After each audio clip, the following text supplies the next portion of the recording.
L'an dernier, il y a exactement un an, j'étais à Prague pour participer à des séminaires privés avec des philosophes tchèques dissidents, des philosophes tchèques interdits qui ne peuvent pas enseigner dans l'université. Et j'avais été suivi tout le temps par la police secrète tchèque, qui d'ailleurs ne se dissimulait pas. Donc après ce séminaire, je me suis promené dans la ville de Kafka comme si j'étais à la poursuite du fantôme de Kafka, qui en fait lui-même me poursuivait, n'est-ce pas? Je suis allé devant les maisons de Kafka, il y en a deux à Prague, puis sur la tombe de Kafka, et j'ai découvert le lendemain, au moment où j'ai été arrêté,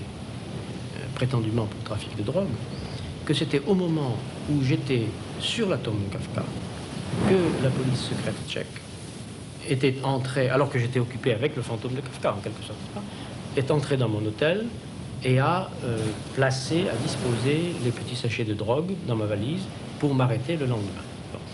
Quand j'étais interrogé par la police, qui m'a demandé ce que je faisais à Prague, je dis, bien, je prépare un travail sur Kafka, ce qui était la vérité, sur un texte de Kafka extrait du procès, un petit texte qui s'appelle Devant le voix, et si bien que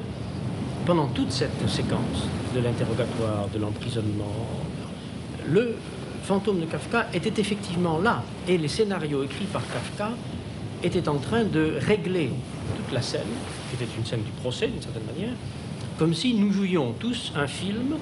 programmé par le fantôme Kafka.